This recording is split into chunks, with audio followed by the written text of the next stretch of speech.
السلام عليكم ورحمة الله وبركاته. النهاردة بقى هعمل وصفة حلوة جدا. في البداية كده أنا عندي كام قطعة من اللحمة دي، فايضة من اللحمة المسلوقة العادية جدا، مقطعاها زي ما انتم شايفين قطع صغيرة. يعني دي في الأساس لحمة كده مسوينها تسوية جامدة. وبعدين هي الوصفة في الأساس الرز، هعمل لكم الرز البسمتي النهاردة وهعمله. هنحط على الوش بقى الخلطة بتاعت اللحمة، هنشوح لها بصلة، وفي الآخر عشان دي بقى لو عاملين عزومة حلوة ولا حاجة بنحب الوصفة دي جدا، نحط لها بقى أي مكسرات، مفيش بلاش خالص، ممكن زبيب كمان. بحط لها إيه؟ لحمة، بصلايه مقطعاها قطع صغيره، كركم، قرفه، هحط لها فلفل اسمر، معلقه من السمنه، فلفل حامي، طبعا الشوربه اللي انا سالقه فيها اللحمه، وهضيف لها شويه من الميه. هي دي كل المقادير اللي احنا هنحتاجها للوصفه.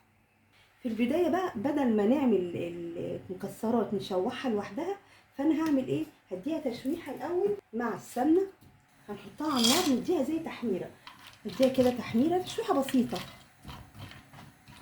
طبعا احنا عارفين طبعا كلنا الزبيب لما بنحطه كده على النار بيفتح، ممكن تنقعوه شويه لو انتوا مش هتعملوه الطريقه دي التشويح بتاعه، ممكن بتنقعوه في ميه شويه صغيرين سخنه وخلاص، بس هو لما بنحطه ونديله التحميره دي الزبيب بيبدا يفتح معانا. بصوا بقى بدات تفتح وحدات الزبيب، بصوا بيعمل ازاي، شكله بيبقى حلو جدا ازاي. مش محتاجين بقى نحطه في ميه سخنه لو احنا هنعمل الرز بالخلط. واللوز معانا، المكسرات خلاص كده جاهزه، احنا كده بنبقى خلصنا منها. بدل ما نحمرها بقى لوحدها، احنا كده هناخد الطعم بتاعها وهنشوح مكانه اللحمه والرز، فبتدي طعم بصراحه حلو جدا.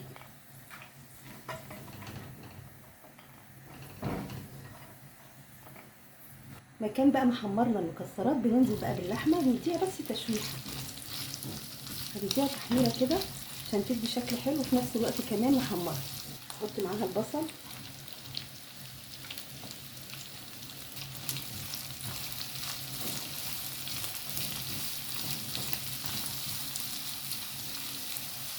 وهحط الفلفل،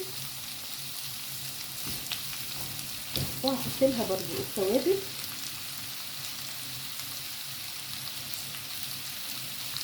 القرفه كمان بتبقى حلوه جدا في الرز بالمكسرات، اللي هو الرز بالخلطه. القرفه بتبقى من الحاجات بصراحه الرهيبه، القرفه طبعا ومع الكركم البابريكا لو موجوده، بس القرفه في الاساس فبتدي طعم حلو جدا. بصوا بقى اللحمه بقت جميله ازاي، اتحمرت وكمان البصل بتاعنا كرمل وبقت حلوه جدا. طبعا انا هنقله في نفس الطبق اللي كنا حاطين فيه اللحمه، وهرفعه دلوقتي وهحط رز اسويه في نفس الطاسه، عشان عايزه اخد النكهه كلها اللي كانت في قلب الطاسه.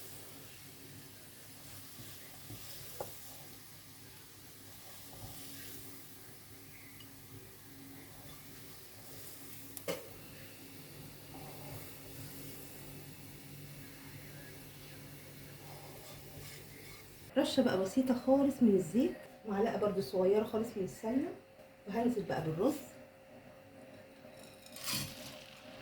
بس، وهديله تشويحه،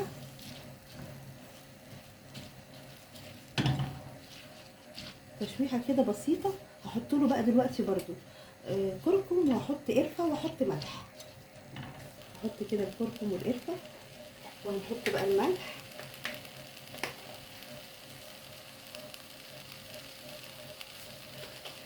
وهحط رشه من الفلفل الاسمر.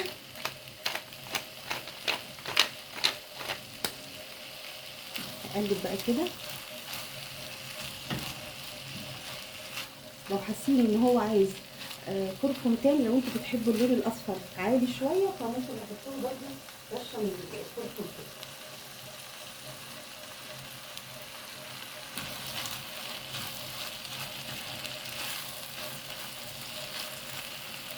بس كده. اللحمه بقى اللي انا سلقتها طبعا في شوربه، فهحط لها كده جزء من الشوربه، هنديها جزء من الشوربه بتاعت اللحمه،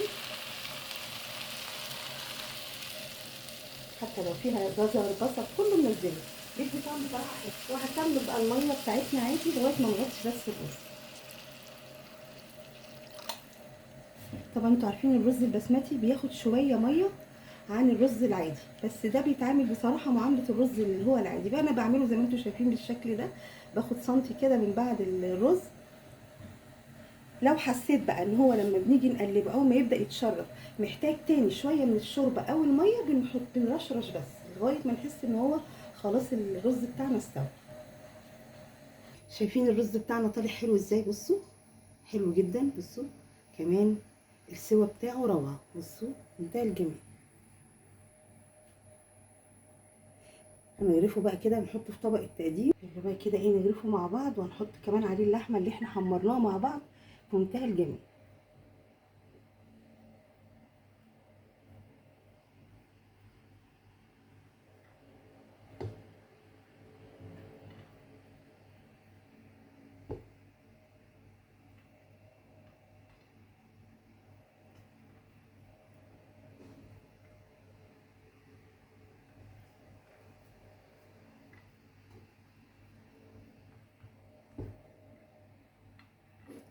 الرز ده بقى لما يكون فيه عزومات عندنا ولا اي مناسبه بيبقى مناسب جدا، لو حطيناه على ترابيزه السفره بصراحه بيبقى روعه. نحط عليه اللحمه بقى، هنحط بقى كمان اللحمه عليه كده.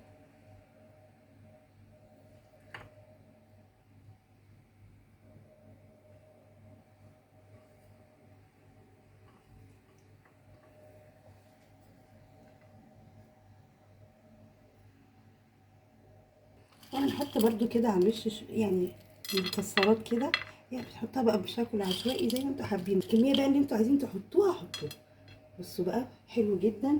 جربوه بقى ان شاء الله، سهل وبسيط جدا. ممكن في اي وقت بقى عندنا بقايا لحمه، عندنا شاورمه فراخ، نعمل الطبق الحلو ده. عملنا طبق رز بسمتي حلو، وفي نفس الوقت لو عندنا عزومه هيكون مشرف جدا.